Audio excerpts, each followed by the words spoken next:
Saudara, mari kita buka Alkitab kita di dalam Injil Yohanes pasal 21. Injil Yohanes pasal 21. Ayatnya yang pertama sampai ayat yang ke-14.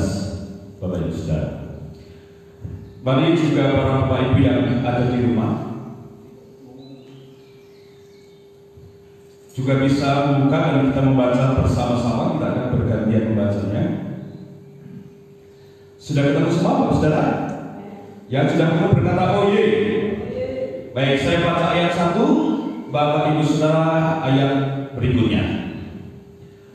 Yesus menampakkan diri kepada murid-muridnya di pantai Danau Tiberias. Kemudian Yesus menampakkan diri lagi kepada murid-muridnya di pantai Danau Tiberias dan ia menampakkan diri sebagai berikut. Ayat 2 ngomong.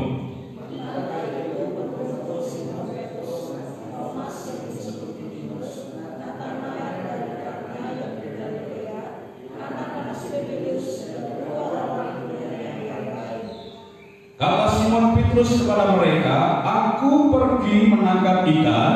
Kata mereka kepadanya, "Kami pergi juga dengan engkau." Mereka berangkat lalu naik ke perahu, tetapi malam itu mereka tidak menangkap apa-apa.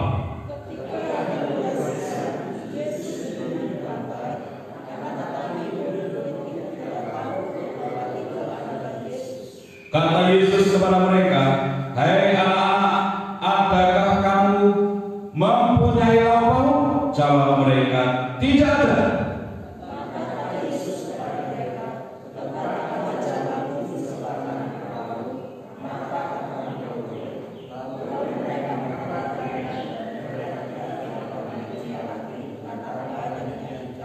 Maka murid yang dikasihi Yesus itu berkata kepada Petrus, "Itu Tuhan." Ketika Petrus mendengar bahwa itu adalah Tuhan, maka ia mengenakan pakaiannya sebab ia tidak berpakaian, lalu terjun ke dalam danau.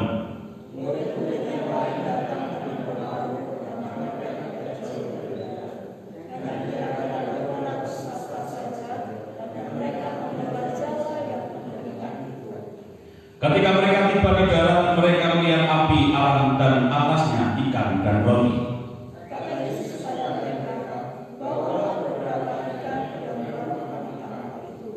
Simon Petrus naik ke perahu lalu menghalau jala itu ke darat penuh ikan besar 153 ekor banyaknya, dan sungguh pun sebanyak itu jala itu tidak goyah.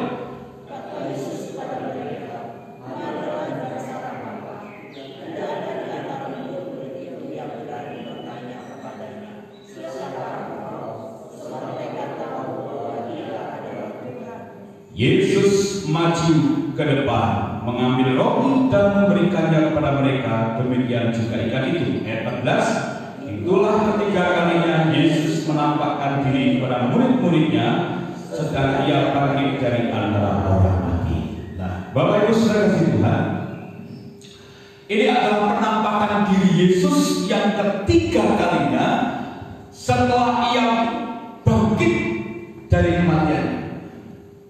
Yang pertama, Yesus menampakkan diri kepada Maria Magdalena ketika dia ada dikubur. Lalu yang kedua, dia menampakkan diri kepada Thomas dan beberapa murid. Lalu yang ketiga, secara spesifik, yaitu kepada Simon dan murid-murid yang lain. Nah, Bapak Ibu, semenjak kebangkitan Tuhan, sebenarnya pada waktu itu pukulan berat buat murid-murid Yesus. Murid-murid Yesus datang ke kuburan bukan mau melihat Yesus bangkit, tapi murid-murid Yesus datang ke kuburan mau melihat apakah masih ada atau tidak mayat Yesus, karena mendengar Yesus dicuri orang. Nah, kepergian Yesus, hilangnya mayat Yesus membuat hati para murid-murid itu kalau sedih, walaupun Yesus ngomong sama Maria Magdalena, "Jangan kamu, hei ibu, jangan kamu bersedih." Tetapi murid-murid yang lain yang pada waktu itu belum dijumpai oleh Yesus, mereka mulai kehilangan apa saudara? Pengharapan. Murid Yesus mulai kehilangan akal sehat. Mereka mereka kembali ke dunia yang lama. Apa dunia lama mereka, Bapak Saudara? Seorang nelayan. Dalam perjalanan Yesus mereka dipanggil dari murid-murid Yesus menjadi murid Yesus, menjadi penjala manusia. Tetapi ketika Yesus mati dan dia hilang dari kuburnya, murid-murid mulai kehilangan pengharapan dan murid-murid mulai galau. Dan akhirnya apa yang terjadi, Bapak Saudara? Ketika murid-murid kembali kepada dunia yang lama pun, murid-murid mengalami yang namanya kegagalan. Banyak ada istilah begini. Orang kalau sudah dipanggil dari hamba Tuhan, lalu mau coba-coba lari kembali ke dunia yang lama, biasanya hidupnya gagal terus, Bapak Saudara. Gitu. Kalau kita panggilannya jadi pengusaha, lalu coba-coba ingin jadi hamba Tuhan, juga sama, usahanya gagal terus, Saudara. Jadi mari kita lihat panggilan kita apa. Ini dalam konteks ini murid-murid orang-orang ini dipanggil menjadi murid Yesus, tapi Yesus mati dan dia hilang dari kuburnya. Yang sedang ngerti Yesus bangkit, tapi murid pada waktu itu galau, kacau hatinya, kehilangan pengharapan. Maka murid-murid kembali ke dunia yang lama, menjadi penjala ikan lagi, menjadi nelayan lagi, seperti dulu waktu belum dipanggil jadi murid-murid. Nah, apa yang terjadi, saudara? Ketika dia kembali ke dunia yang lama, kegagalan itu terjadi. Nah, karena murid-murid mengalami kegagalan di mana, saudara? Mencari ikan tidak dapat, menjalan ikan tidak dapat apa-apa, saudara. Ingat, saudara, kalau kita tinggalin Yesus, kita tidak akan dapat apa-apa. Haleluya. Maka jangan sekali-kali kita tinggalin siapa, saudara? Yesus. Kita tidak akan dapat apa. Justru, saudara, kebangkitan Yesus itu akan memberikan terobosan buat kita semua. Amin, saudara. Sudah saya singgung minggu yang lalu. Jadi kebangkitan Yesus dari antara orang mati, yang pada saat yang kita baca dia datang kepada murid-murid, menampakkan yang ketiga kalinya. Sebelum dia spesifik datang kepada Simon, bicara tentang apakah engkau mengasihi aku. Sebelum cerita ini, Yesus ingin memberi terobosan bagi para murid supaya bisa melihat akan kebenaran firman Allah, supaya bisa melihat bahwa Yesus bangkit itu membawa kemenangan dan terobosan yang baru. Dan itulah yang kita harapkan dari kebangkitan Yesus hari ini. Amin, saudara. Indonesia sedang galau, ya, masyarakat sedang bingung. Banyak orang saya bukan gagal lagi, saudara, tapi bangkrut dan lain sebagainya, saudara. Tapi saya percaya dampak daripada corona itu membuat sebagian besar bahkan seluruhnya mengalami satu kegoncangan iman yang besar, satu goncangan ekonomi yang besar. Tapi ingat, Bapak Saudara, ada Yesus yang dia bangkit akan memberikan terobosan. Nah, Bapak Ibu Saudara, mari akan kita lihat di mana Yesus memberikan terobosan itu dan bagaimana caranya. Ya, saudara, mari kita akan lihat yang pertama, Yesus itu membuat terobosan atas kegagalan manusia atau murid-murid pada waktu itu, dan kita akan pelajari hal ini karena cerita ini sudah jelas. Cerita ini, peristiwa ini, kalau kita baca ayat 1, 2, 3, jelas ini setelah Yesus bangkit dan Yesus menampakkan kepada murid-muridnya yang ketiga kalinya. Nah, yang pertama, Yesus sanggup membuat terobosan dalam hidup kita. Syaratnya, caranya adalah ayat 4 dan 5, saudara. Tadi kita lihat. Ketika hari mulai siang, Yesus berdiri di pantai. Akan tetapi murid-muridnya itu tidak tahu bahwa itu adalah siapa?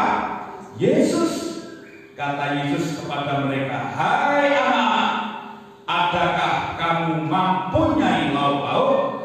Jawab mereka, "Tidak ada." Apa maksudnya? Jadi begini. Yang pertama, terobosan itu terjadi pada kita. Kita harus percaya bahwa Yesus itu bangkit dan Yesus itu adalah Anak Allah. Percaya sungguh-sungguh. Oh, ada di situ ya. Percaya sungguh-sungguh kepada Yesus. Gak bisa deh.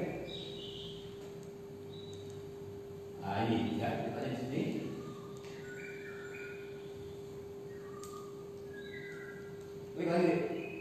Sudah dimasukin, ini sudah dimasukin. Bahkan kalau sudah bukan satu ini, ya, percaya dengan segenap hati kepada Yesus, bahwa Yesus adalah anak Allah yang hidup dan dia bangkit bagi kita. Kalimat yang perlu kita perhatikan, saudara, kalau kita percaya kepada Yesus, terobosannya di mana, saudara? Ini murid-murid kan gagal, dia sedang sepanjang malam telah mencari ikan, lalu mereka sedang istirahat, mereka belum makan. Ngeleh, saudara. Bukankah itu hari-hari ini, saudara? Saat ini, ya, virus COVID-19 itu membuat orang apa? Yang kita butuhkan saat ini bukan barang mewah, bukan barang-barang yang wow, tapi yang kita butuhkan apa, saudara? Makan. Yang kita butuhkan adalah bagaimana caranya kita bisa mempertahankan pangan beberapa hari ke depan. Makanya banyak orang stok telur, gara-gara stok telur, makan telur saya bisul, saudara. Ini bisa menjelimat begini, tak gagah-gagah, saudara. Aslinya suka bisul, saudara. Gara-gara telur, ya, tapi nggak apa-apa, itu berkat Tuhan, saudara. Nah, Bapak Ibu saudara, Yesus berkata begini, hei murid-murid, apakah kamu punya apa itu? Coba, Tuhan mana yang sampai memperhatikan sedetail itu kalau bukan Yesus, saudara? Kalau Yesus datang ke tempat bakar ini, mbak, duwe lauk boten. Ini yang Yesus lakukan, Bapak Ibu saudara. Dia memperhatikan sampai sekecil apapun dalam hidup kita, apalagi soal apa? Lauk pauk. Artinya Yesus akan berikan terobosan buat hidup kita tentang apa yang kita makan, kita minum. Bukan Yesus juga berkata apa? Jangan kamu khawatir akan apa yang kamu makan, minum, pakai. Yesus bangkit akan berikan terobosan asal kita percaya, saudara. Kebutuhan kita sehari-hari Tuhan yang mencukupkan. Kasih. Saya kalau sudah begini saya sering nyanyi, saudara. Allah mengerti, Allah peduli segala persoalan yang kita hadapi. Tak akan pernah dibiarkannya ku bergumul sendiri beralaman.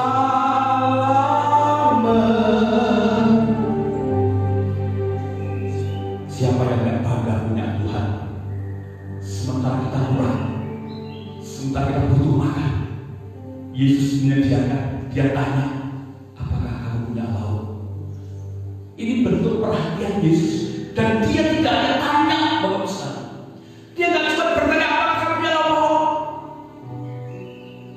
Kalau jemaat datang ke rumah pastori tanya, Pak Timo, Bu Timo, masih ada beras? Menyenangkan saya nggak, saudara? Senang. Tapi nek tanya apa, saya senang. Yesus nggak begitu, saudara. Dia tanya, dia betul-betul tanya, butuh kejujuran dari murid-murid. Murid-murid bilang, nggak ada, Tuhan. Dan Yesus tanya itu dari dalam hati, karena Yesus mau memberikan terobosan, mau memberikan solusi. Jadi yang pertama, Bapak Saudara, kita harus percaya bahwa Yesus sanggup memperhatikan kita dalam hal sekecil apapun. Katakan amin. Itu yang pertama. Yang kedua, dia tidak hanya memberikan pertanyaan-pertanyaan atau hanya melegakan dengan suara-suaranya, tidak, tapi dia akan beri solusi dan terobosan bagi kalian yang kedua. Ayat yang ke-6, Bapak Saudara, dikatakan begini, maka kata Yesus kepada mereka, tebarkanlah jalamu di sebelah kanan perahu, maka akan kamu beroleh. Lalu mereka menebarkan dan mereka tidak dapat menariknya lagi karena apa, saudara? Banyaknya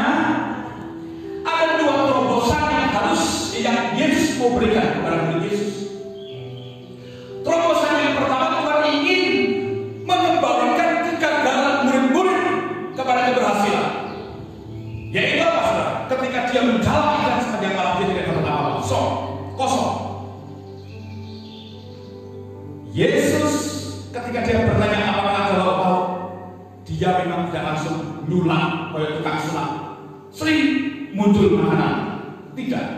Tapi Yesus berkata apa? Ayo, kalau lagi tebarkan jalan. Kalau murid-murid tidak nurut dan tidak taat kepada Yesus, saya percaya tidak akan terjadi apa? Terobosan.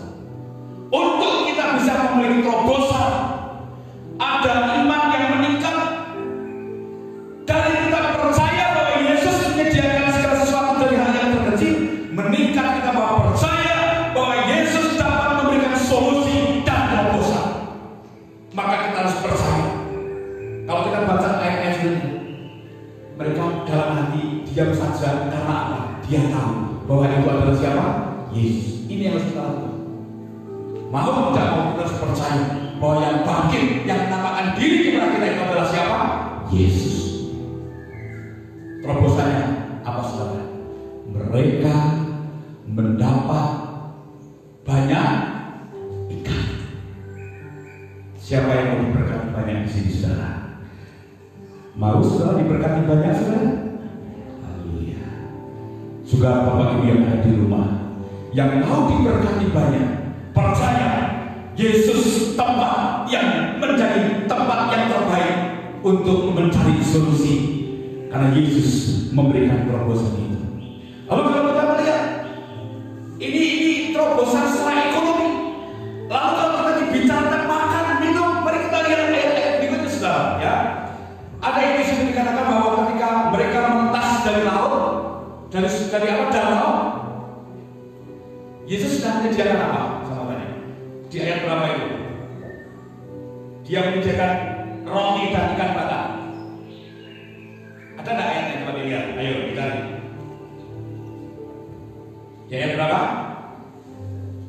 Dari ayat 1 sampai 14 tadi. Tadi sudah dibaca kita.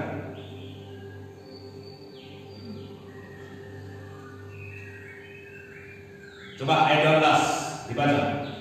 Kata Yesus kepada mereka, ini mereka setelah menjalankan, mendapatkan caranya ini sendirian gitu saudara ya. Nah, maka kata Yesus kepada mereka, marilah dan sarapanlah.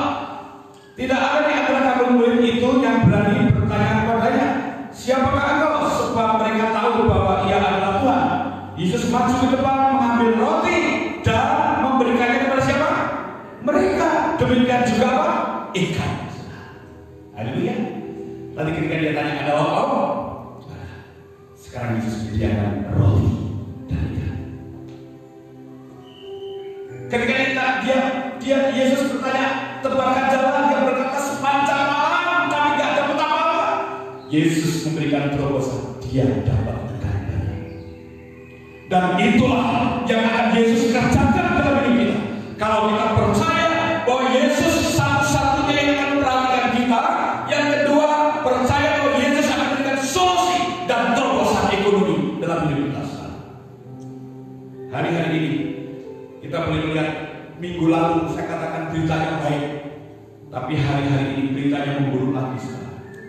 Semakin banyak yang terjadi, walaupun juga banyak yang sembuh. Tapi Bapak Ibu Saudara, mari kita lihat dampak ekonominya. Kita lihat di Indonesia yang dia sepintasnya, para pemudik disuruh pulang dan lain sebagainya. Lalu mulai saya lihat di YouTube, penjarahan mulai ada di mana-mana. Mereka mulai kehilangan akal sehatnya. Tapi anak-anak Tuhan, ada Yesus saja. Dia memperhatikan. Dan separuh-paruh Yesus berada. Saya sangat merasakan Bapak Ibu Saudara, satu perhatian dari jemaat.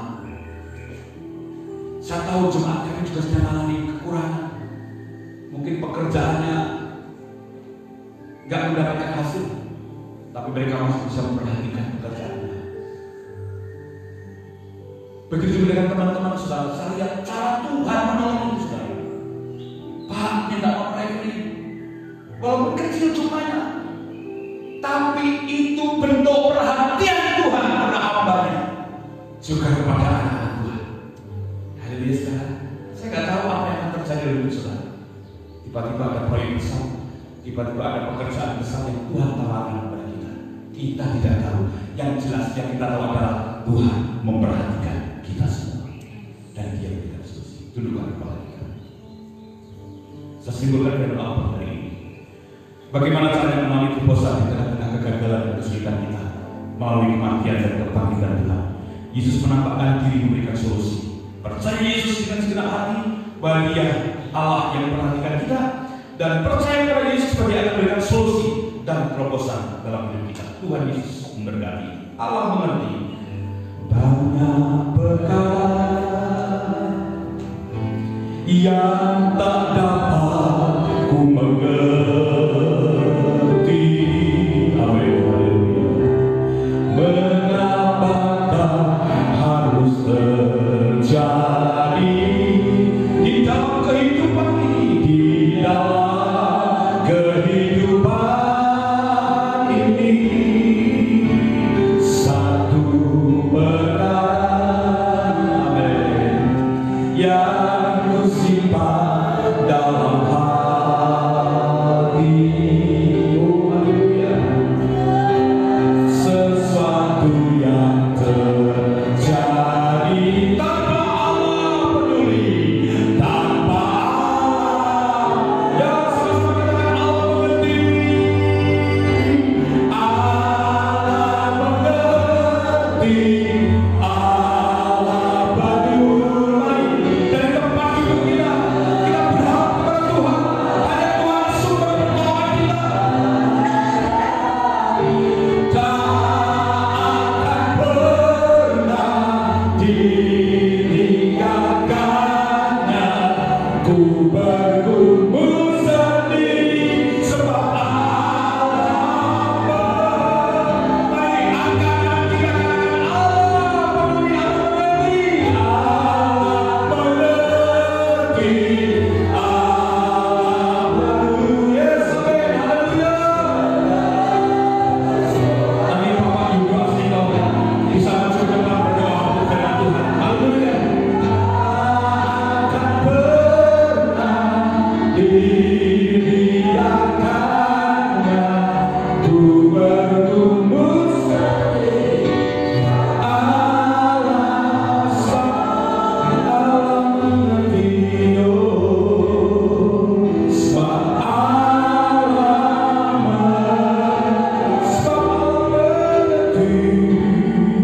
sebab Allah mengerti.